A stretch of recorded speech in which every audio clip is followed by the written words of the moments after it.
ভুরুঙ্গামারীতে আমরা মুক্তিযোদ্ধার সন্তান সংগঠনের আহ্বায়ক কমিটি গঠিত, সাংবাদিক রঞ্জু আহ্বায়ক ও গোলাম কাদের রনি সদস্য সচিব মনোনীত।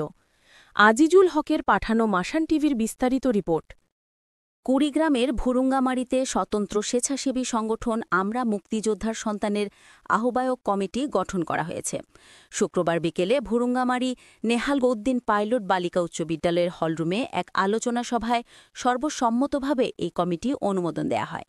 কমিটির আহ্বায়ক মনোনীত হয়েছেন বীর মুক্তিযোদ্ধার সন্তান ও দৈনিক ইনকিলাব পত্রিকার ভুরুঙ্গামারী প্রতিনিধি রফিকুল হাসান রঞ্জু।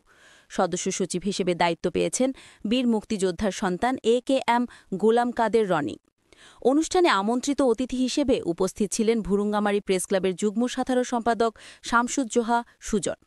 উপজেলার বিভিন্ন ইউনিয়নের বীর মুক্তিযোদ্ধার সন্তানরা আলোচনা সভায় অংশ নেন। পরে উপস্থিতদের সম্মতিতে ৫১ সদস্যের আহ্বায়ক কমিটি ঘোষণা করা হয়।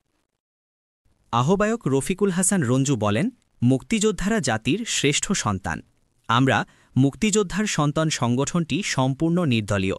মুক্তিযোদ্ধাদের সন্তানদের সমস্যা সমাধানে কাজ করা এবং দেশ গঠনে আত্মনিয়োগ করাই আমাদের লক্ষ্য।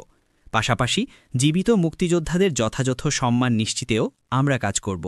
সভায় মুক্তিযোদ্ধাদের পরিবারকে সমন্বিতভাবে সহযোগিতার উদ্যোগ গ্রহণের উপর গুরুত্বারোপ করা হয়। এশিয়া মহাদেশের সকল সংবাদজানদের ঐক্যজোটের একটিমাত্র কণ্ঠস্বর মাসান টিভি। নিয়মিত মাসান টিভির সংবাদ জানতে ক্লিক করুন